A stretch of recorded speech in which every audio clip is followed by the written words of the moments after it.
ग्वालियर से एक और खबर है जहां पे गैंगरेप मामले में जिला कोर्ट का ऐतिहासिक फैसला सामने आया, जहां पे डीएनए रिपोर्ट के आधार पर दोषियों को उम्र कैद की सजा सुनाई गई है।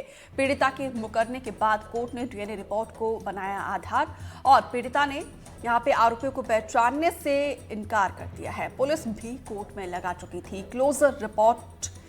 कोर्ट ने क्लोजर रिपोर्ट को अस्वीकार करके यहां पे सुनवाई की है।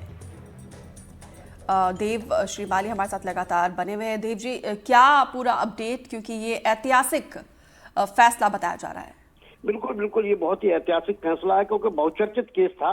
23 मार्च 2021 को एक 60 साल की महिला निर्वस्त्र हालत में और लहूलुहान स्थिति में मिली थी यहाँ से शहर के बाहरी इलाके में, और उसके बाद उसने रिपोर्ट दर्ज कराई थी कि उसको ऑटो से बुलाया। वो गरीब महिला थी जो शादियों में पूड़ी बेलने का काम करती थी, तो उसको किसी हलवाई के नाम पर बुलाया गया कि वो बुला रहे हैं आपको किसी पार्टी के लिए। और जब वो वहां गई तो उसको बैठा के कुछ दूर तक ऑटो में लेके गए और उसके बाद जंगल में ले जाकर उसके साथ रेप किया।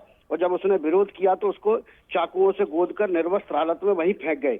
इस मामले में एफआईआर हुई थी और दो लोगों को गिरफ्तार किया गया था, लेकिन चूंकि महिला गरीब थी तो निश्चित तौर पर इसका असर पड़ा और महिला ने कोर्ट में आरोपियों को पहचानने तक से इनकार कर दिया था।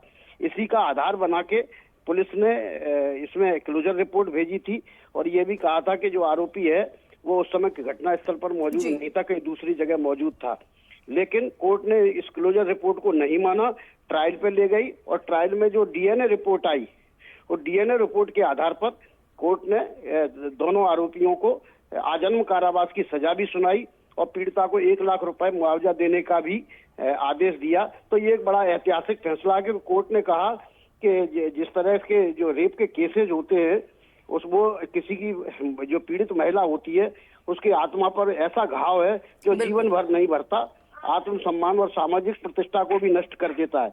इस तरह के लोगों के सोच को बदलने के लिए इस तरह की सजा दिया जाना जरूरी है। तो ये एक ऐतिहासिक फैसला बिल्कुल है। ये ऐतिहासिक फैसला है, नजीर भी है और संदेश भी है। फिलहाल तीनों खबरों पर विस्तार से जानकारी देने के लिए देव जी आपका बहुत बहुत शुक्रिया।